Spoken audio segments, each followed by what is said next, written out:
আল্লাহকে। ওরা ভয় করে তো একমাত্র শুধু আল্লাহকে, তাছাড়া দুনিয়ার কোনো ডাককে ভয় করেনি, দুনিয়ার কোনো চোরকে ভয় করেনি, দুনিয়ার কোনো পুলিশকে ভয় করেনি, দুনিয়ার কোনো বেরাদার এমএলএ কে ভয় করেনি, ভয় করেছে শুধু একমাত্র আল্লাহকে। আল্লাহ যদি আমাকে আপনার রাজি করে নেয়, আমি যদি আল্লাহর হয়ে যেতে পারি, দুনিয়ার কারো এমন ক্ষমতা নাই যে আমাকে কেউ ক্ষতি করতে পারে। কেন? যে আল্লাহর হয়ে যায় তাকে কেউ মারতে পারে না, আল্লাহ যাকে মারবে তাকে কেউ বাঁচাতে পারে না, আর আল্লাহ যাকে বাঁচাবে তাকে কেউ মারতে পারে না। দোস্ত বন্ধুগণ ভাই, এমনই আপনারা শুনেছেন যে বেরাদার বাংলাদেশের যার নাম হলেন একরামুল হুজুর, যিনি আপনার বেরাদার এই জায়গাতে কিছুদিন এসে কি করেছেন, এক আল্লাহর মগ্নতে আল্লাহকে রাজি করার জন্য তিনি আপনার ইবাদত এলাহিতে মশগুল ছিলেন, আল্লাহকে শুধু রাজি করার জন্য।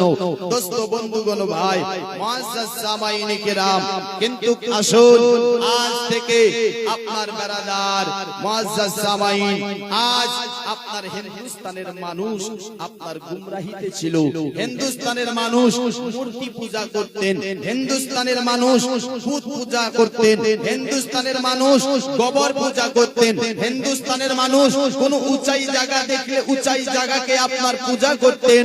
কিন্তু বেরাদার আপনার আমাদের ঈমান বাঁচিয়েছে তো কে? দেখুন বেরাদার, হিন্দুস্তানের মাটিতে যখন আপনার আজমিরে যিনি শুয়ে আছেন খাজা মুঈনুদ্দিন চিশতি, সৈয়দ হাসান বেরাদার, ইনি আজমির শরীফে এসে আপনাদের আমাদের ঈমানগুলো বাঁচিয়ে নিয়েছে। সুবহানাল্লাহ।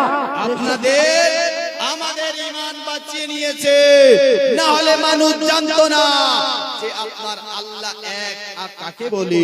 দোস্ত, এর পরিচয় কেউ পেতেন না, সবাই মাটি পূজা করতেন, কেউ ভূত পূজা করতেন।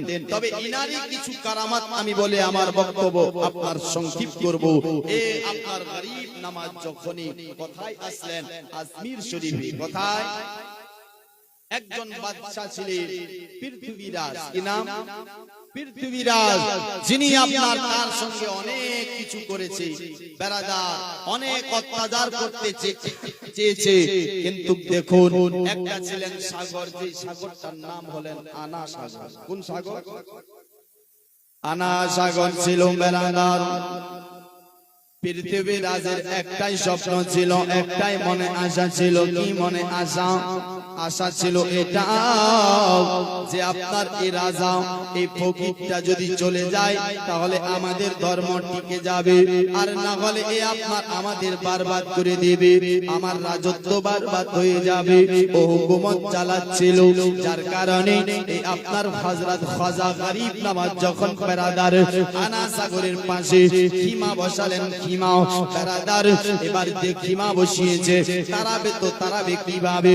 একটাই আপনার তার খেয়াল ছিল যে আপনার যদি আনা সাগরের পানি বন্ধ করে দেওয়া হয়, আনা সাগরের পানি বন্ধ করে দিলে এই ফকির অটোমেটিক চলে যাবে।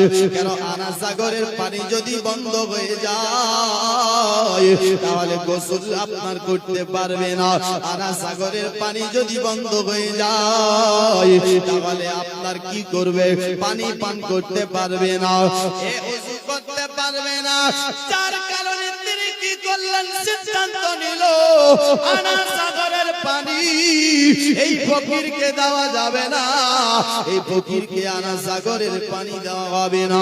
দোস্ত বন্ধুগণ ভাই, আপনার সৈয়দ হাসান গরিব নামাজ আপনার কি করলেন জানেন? গরিব নামাজ বললেন কারণটা কি, ব্যাপারটা কি খানি বলো। আমাকে পানি দেওয়া হবে না, আমাকে পানি দেবেন না, এর কারণটা কি?